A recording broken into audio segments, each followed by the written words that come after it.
Student exercise 1.3 का question number 6 है कि for a class party the student council purchase 42 balloons at rupees 1.85 each.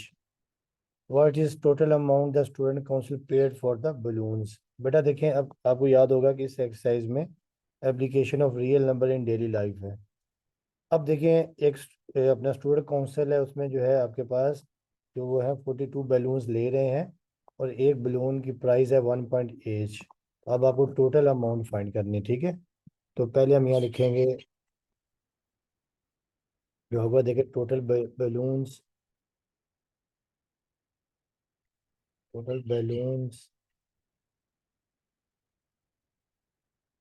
ये आपके पास है 42, ठीक है। और प्राइस और वन यानी ईच बलून का मतलब एक बलून की price of one balloon is equal to rupees 1.85। अब हमें जो है ना टोटल प्राइस फाइंड करनी है, यानी टोटल अमाउंट इन्होंने कितनी पे की है, ठीक है। अब आप यहाँ लिख लेंगे therefore total amount of 42 balloons. आप क्या कर देंगे कि देखिए 42 मल्टीप्लाई बाय 1.85 कर देंगे, ठीक है। तो जब आप इसको मल्टीप्लाई करेंगे, देखें 42 मल्टीप्लाई बाय 1.85, तो ये आपके पास आ जाएगी 77 रुपीज 77.7। तो आप इसका आंसर लिख लेंगे। Hence total amount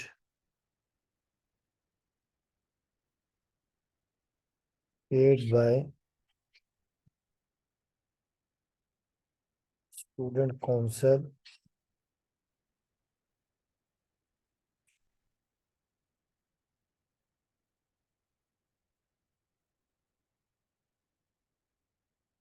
is rupees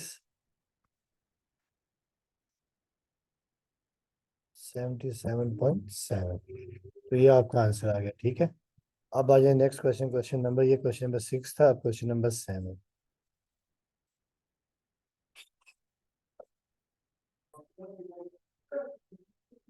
देखिए स्टूडेंट, अब ये क्वेश्चन नंबर 7 है, क्या group of friends made 4 yard long rectangular banner, यानी चार एक फ्रेंड्स का ग्रुप है, वो एक बैनर बना रहे हैं जिसकी लेंथ है 4 यार्ड, ठीक है। दे पे रुपीज 3.75 पर यार्ड फॉर द फैब्रिक, यानी वो 3.75 पर यार्ड पे कर रहे हैं फैब्रिक के लिए, and rupees 9 for the firm to go ground the banner, यानी बैनर के इर्द गिर्द के लिए जिसका पेरीमीटर 10 है उसके लिए वो रुपीज 9 दे रहे हैं। What was the width of the banner, हमें बैनर की विड्थ फाइंड करनी है। तो बेटा देखिए, पहले स्टेप में तो आपके पास बेसिकली क्या है, देखिए कि आपके पास ये एक रेक्टेंगुलर बैनर है, ठीक है। ये रेक्टेंगुलर बैनर है। अब देखिए इसकी जो लेंथ है ना, आपको दे दिया 4 यार्ड, तो देखिए ये भी आपके पास 4 यार्ड है, तो ये भी 4 है, ठीक है। ये आपके पास होगी। और देखिए जो टोटल पेरीमीटर है वो आपको दे दिया कितना, 10 दे दिया है। अब देखिए यहाँ पे प्राइस भी दी हुई है, मगर प्राइस का कोई काम नहीं है। देखिए जैसे एक प्राइस ये भी दी हुई है, दूसरी प्राइस आपके पास ये भी है, मगर आपको देखिए जो पेरीमीटर वो आपके पास 10 यार्ड है, यानी जो टोटल लेंथ है वो पेरीमीटर है, यानी जो टोटल आपके पास दिया हुआ ना, यानी पेरीमीटर वो 10 यार्ड है। तो अब बेसिकली हमें देखिए विड्थ फाइंड करनी है, यानी ये जो विड्थ है, ये विड्थ हमें फाइंड करनी है, ये विड्थ, ठीक है। अब देखिए वैसे देखिए टोटल पेरीमीटर 10 है, तो विड्थ आपके पास देखिए 1 और 1 आ जाएगी, वैसे भी आ जाएगी। अगर हम फार्मूले से करना चाहें तो देखिए हम ये करेंगे इस तरह, सोल्यूशन में पहले स्टेप में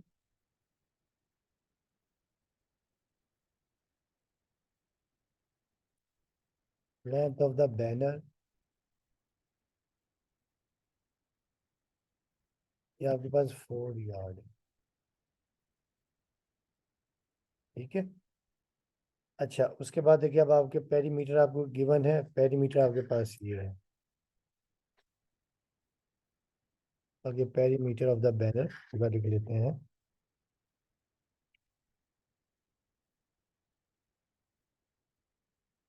पेरीमीटर ऑफ द बैनर,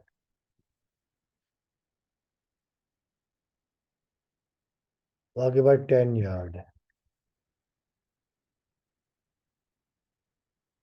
ठीक है। यार्ड भी जो है वो आपके पास यूनिट होता है, ठीक है, लेंथ का। लेंथ का, विड्थ का, यानी डायमेंशन का यूनिट होता है। अच्छा, अब बेटा देखिए रिक्वायर्ड आपके पास ये है, रिक्वायर्ड आपके पास है, रिक्वायर्ड आपने विड्थ फाइंड करनी है। विड्थ हम सपोज कर लेते हैं W। अब बेटा आपको याद होगा कि वी नो दैट, देखिए जो पेरीमीटर ये होता है, कि we know that perimeter of a rectangle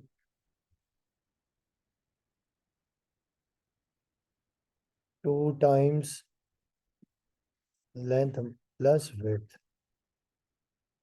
two times length plus width. अब बेटा देखिए पेरीमीटर आपको दिया हुआ है, पेरीमीटर दे दिया 10, तो यहाँ आपके पास आ जाएगा 10 इज इक्वल टू, देखिए 2, लेंथ आपके पास कितनी है, 4 है, और विड्थ हमें फाइंड करनी है। ठीक है। अब देखिए पहले स्टेप में क्या करेंगे, देखिए 2 यहाँ पे मल्टीप्लाई जाके डिवाइड हो जाएगा, तो 4 प्लस विड्थ। अब ये 2 1 द 2, 2 5 द 10, ये आपके पास आ जाएगी 5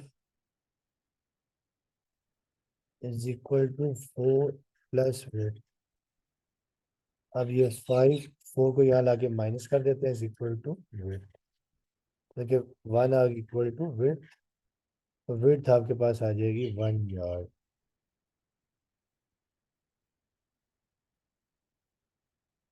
ये आपके पास विड्थ आ गई। ठीक है।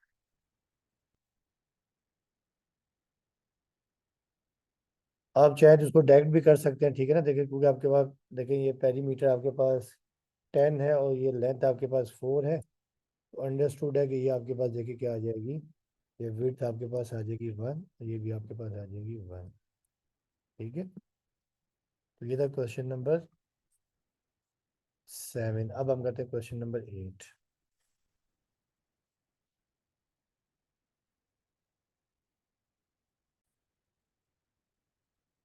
डियर स्टूडेंट्स, अब ये क्वेश्चन नंबर 8 है। A shoe factory has an asset of rupees 22 million, of which 3.5 is the capital and rest is debit. Find the amount of capital and debit. बेटा इन ये एक शू फैक्ट्री है, उसके टोटल एसेट्स जो है, टोटल उसकी जो एसेट्स हैं, ठीक है, उसकी जो टोटल प्रॉपर्टी है वो रुपीज 2 million है। ठीक है, नहीं 20 लाख है। और विच 3.5 इज द कैपिटल। अब 3.5 उसका जो, यानी 20 लाख में, यानी 2 million में 3.5 कैपिटल है, रेस्ट इज डेबिट।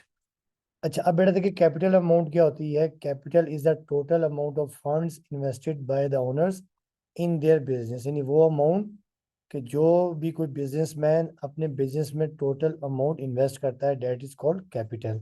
ठीक है, नहीं जो ऑनर करता है। और डेबिट देखिए क्या होता है, debit is the money that a company raises through borrowing from individuals और institution, and they must repay the entire amount after specific time interval. यानी देखिए डेबिट बेसिकली क्या होता है, कि वो लोन या वो उधार होता है जो कंपनी ने दूसरे लोगों से लिया होता है। ठीक है, ये दो दूसरे लोगों से या इंस्टीट्यूशन से लिया होता है, उसे हम डेबिट कहते हैं। ठीक है। तो अब देखिए जो टोटल एसेट्स आपके पास है 2 million, अब इसे हम सॉल्व करते हैं।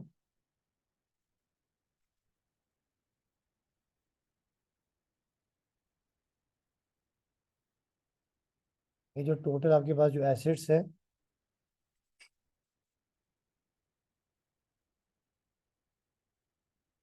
ये रुपीज 2 million है। ठीक है।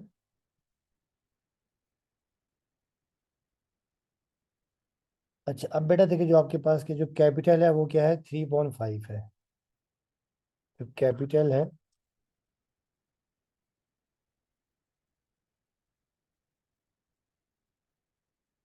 3/5 ऑफ द एसेट्स।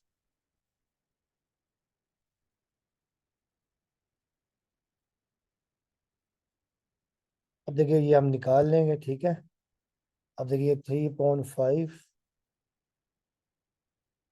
ऑफ का मतलब होता है मल्टीप्लाई, और ये आपके पास 20 लाख। अब बेटा ये कैंसिल कर देंगे आप, ठीक है। और ये 5 × 5 5 4 × 20। तो जब आप इसे मल्टीप्लाई करेंगे तो ये आपके पास आ जाएगा, देखिए 0.23, और फिर ये 2034 तो बेटा देखिए जो कैपिटल आपके पास आ गया, जो कैपिटल जो आपकी जो टोटल एसेट्स हैं उसका जो कैपिटल अमाउंट आ गई वो आपके पास आ गई 12 लाख, ठीक है। तो कैपिटल अमाउंट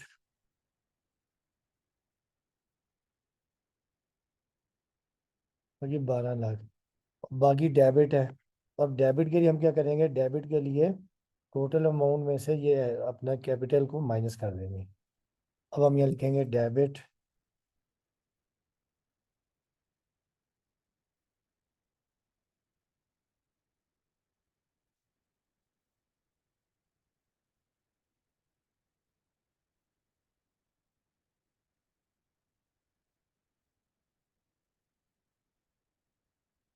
डेबिट के लिए क्या करेंगे हम लोग कि टोटल एसेट्स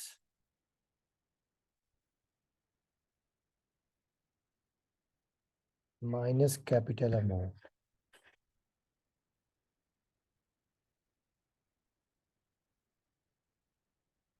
अब देखिए आपके पास टोटल अमाउंट आपके पास 20 लाख थी, 2 मिलियन, और कैपिटल अमाउंट आपके पास है 12 लाख।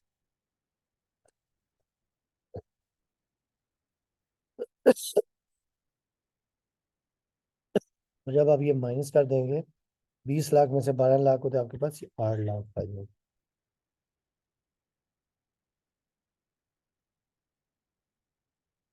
बेटा ये आपके पास आ गई है डेबिट अमाउंट।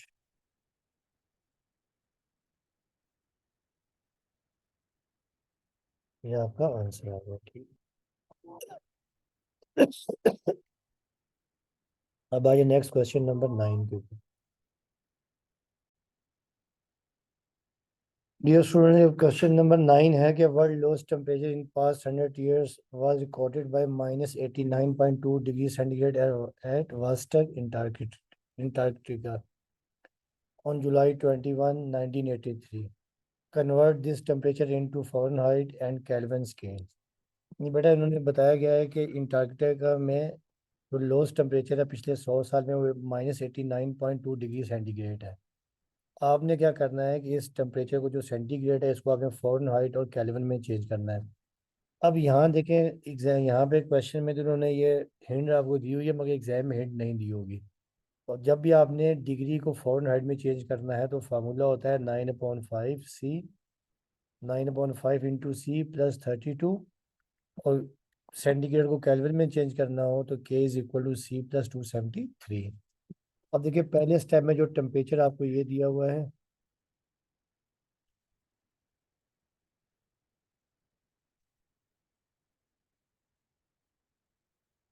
टेम्परेचर आपको दे दिया है -89.2 डिग्री सेंटीग्रेड। तो पहले आपने चेंज करना है इसको किसमें, फ़ारेनहाइट में। पहले हम यहाँ लिखेंगे कन्वर्जन इनटू फ़ारेनहाइट,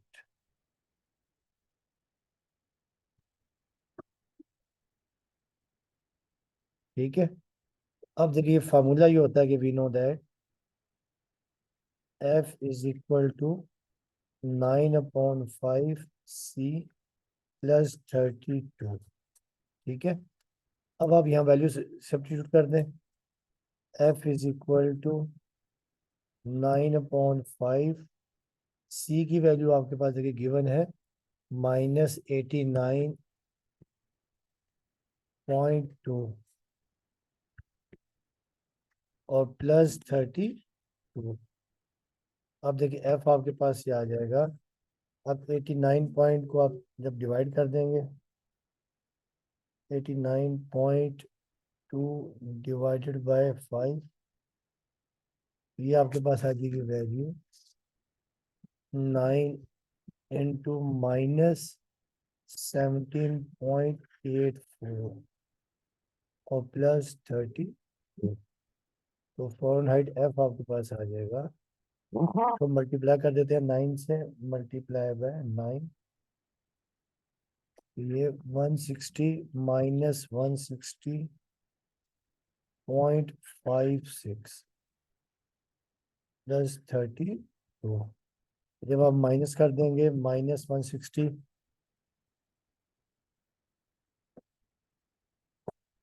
तो ये वैल्यू आपके पास आ जाएगी 128 -128.56 डी। ठीक है, तो ये आपके पास फ़ारेनहाइट का वैल्यू होगा। अच्छा, अब आपने कन्वर्ट करना है इसको सेल्सियस में, तो केल्विन में। ठीक है, अब कन्वर्जन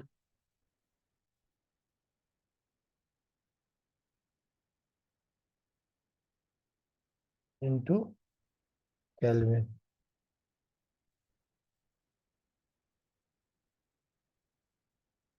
अब बेटा देखिए, इसका फार्मूला आपके पास ये है, K is equal to C +273। अब देखिए K is equal to C की वैल्यू आपके पास है -89.2 और प्लस ये 273। अब देखिए 273 में से 273 -89.2 आप माइनस कर देंगे, तो ये वैल्यू आपके पास आ जाएगी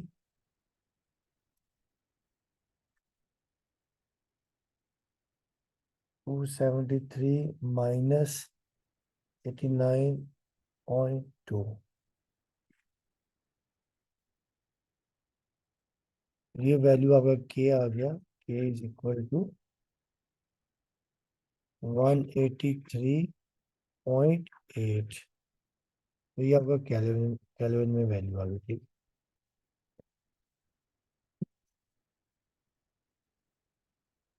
अब आ जाए इसका लास्ट क्वेश्चन।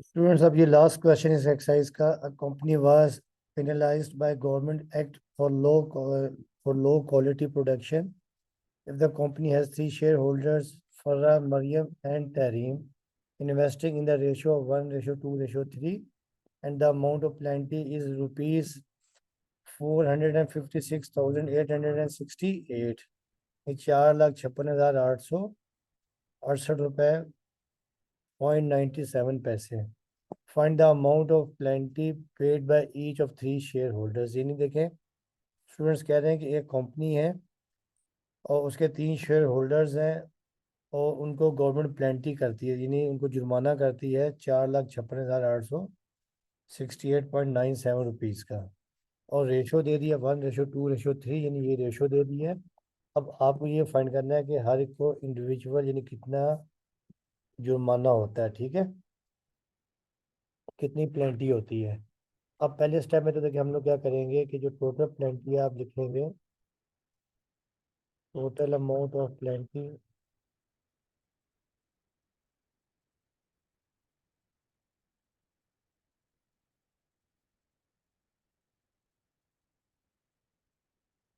रुपीज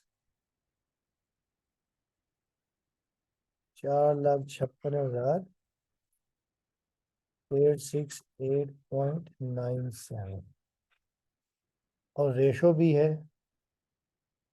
किस रेशो में है? गिवन रेशो,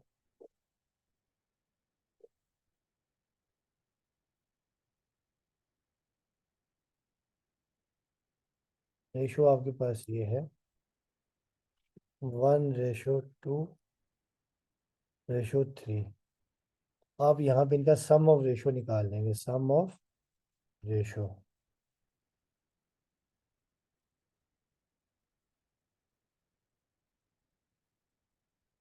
1+2+3, ये आपके पास आ जाएगा 6। अब देखिए पहले स्टेप में हम क्या करते हैं, फरा का शेयर निकालते हैं, ठीक है।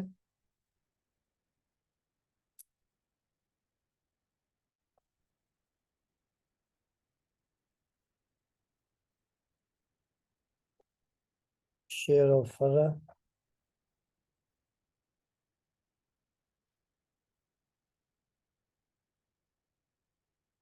बेटा इसकी लिखेंगे फरा रेशो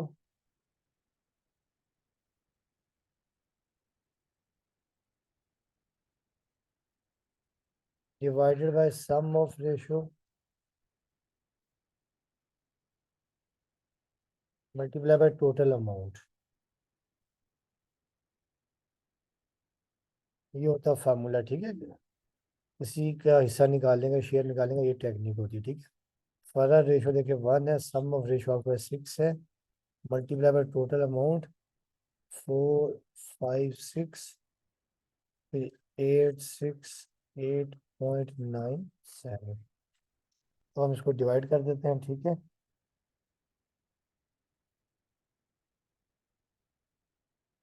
और 56868.97, ये आपके पास आ जाएगी। और आपको जो प्लेंटी पड़ेगी 4 और डिवाइडेड बाय 6, तो इसको ये इसका आ जाएगी प्लेंटी 76,144.82। 828 है तो 83 कर लेते हैं, ठीक है। तो ये आपके पास आ गया फर्क का प्लेंटी, शेयर ऑफ फर्क,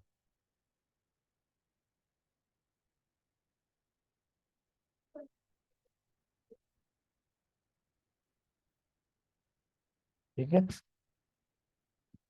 यानी ये आ गई उसकी 76,144 रुपीज। अब उसके बाद देखिए नेक्स्ट आपके पास है मरियम।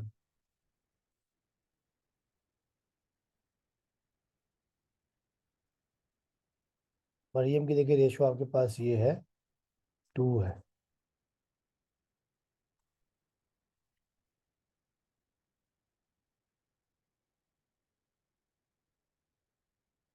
मरियम का आप रेशो लिखेंगे, मरियम की रेशो 2 है, multiply by sum of ratio आपके पास 6 है, मल्टीप्लाई बाय टोटल अमाउंट आपके पास 456,868.97। चलिए जब आप इसको 6 से डिवाइड करेंगे तो ये आपके पास आ जाएगी 76,144.83। मल्टीप्लाई जब आप कर देंगे मल्टीप्लाई बाय 2, तो ये आपके पास आ जाएगी ₹5,289.6766। ये आपके पास मरियम,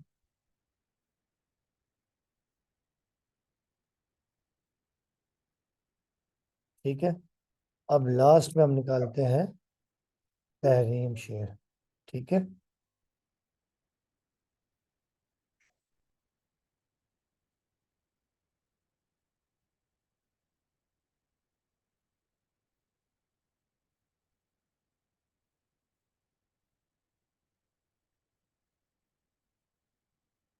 ये तहरीम का आपके पास रेशो 3 है, divided by 6, multiply by total amount 45686.97। तो जब आप इसको डिवाइड करेंगे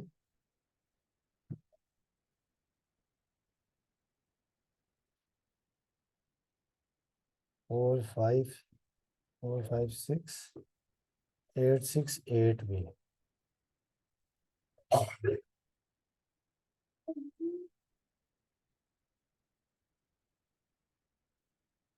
456 868। तो जब आप इसको 6 से डिवाइड करेंगे तो ये आपके पास आ जाएगी 3 × 76144.83। जब आप इसको मल्टीप्लाई कर देंगे, देखें 76144.83 मल्टीप्लाई बाय 3, तो ये अमाउंट आपके पास आ जाएगी 22 ₹82,8434.49, यानी 2,28,434.49 रुपीज। स्टूडेंट्स, ये तमाम जो शेयर्स आ गए, ठीक है। तो उम्मीद करता हूँ कि आप लोगों को समझ में आया होगा क्वेश्चन। तो बाकी इंशाल्लाह नेक्स्ट चैप्टर जो है वो नेक्स्ट लेक्चर में स्टार्ट करेंगे। तो इसको यहीं तक अपना एंड करते हैं, ठीक है। ओके स्टूडेंट्स, अल्लाह हाफिज़।